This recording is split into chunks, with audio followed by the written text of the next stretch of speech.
Dating Reminders Part 2. Now, these three are going to be for those of you guys who are either dating someone who's transgender or are thinking about, being open to it and want to learn more about what that might entail. These are just from my experiences, so feel free to comment. I'll think of more things later. But the first thing that I want to comment on is always be open and ask your questions, okay? Now, for me, I expect that even in today's society, even living here in New York, many people don't know a lot about what it means to be on the journey, right? And so for me personally, there's no question, no matter what it is, that's too much. For me, it's more about how you ask the question.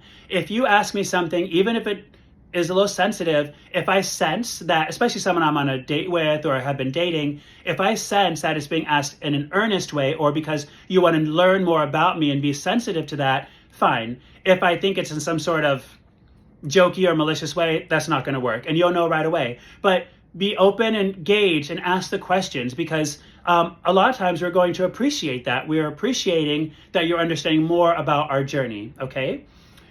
Second thing is remember our sexual orientations are not all the same. I mean, of course, we're not all the same in many ways, but just to stick to the group of trans women, for example, a lot of times people assume, oh, well, if you're, for example, a trans woman, maybe you started as a gay man, but you wanted to be more societally accepting, so you also switched your gender. That's not how it works. Gender identity, I talk about this a lot, gender identity and sexual orientation are two separate things, okay? So it's true that there are many trans women like myself who have transitioned and date men, or for me, primarily men, not exclusively, but primarily men. And so that could be looked at as now a straight relationship. But I think the statistics that I saw, I don't remember, it's a high number, at least maybe even half of people who transition, who are trans, actually end up transitioning and then dating people of their same gender, right? So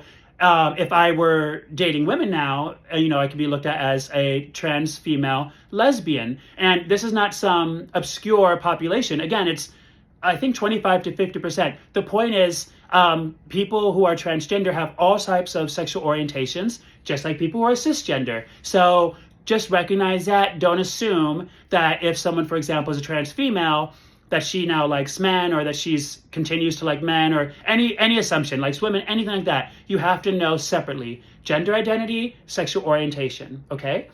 The third and the last part for this video is just be sensitive to the fact that our journey takes up a lot of our lives, right? And so going back to part one, if you ask us questions about that or want to know about it, we appreciate that. That being said, it's not our whole life, right? It's something that takes up a lot of time and resources and money, etc. oftentimes, but we're complex individuals just like you are, and there's going to be many things we want to talk about. So we don't want all the time for people to only be fixed on that. And in my other part one video, I talk about being aware of trans chasers or people who are just obsessed with the notion, especially these fetish idea notions that they've constructed in their heads or that the media has given them.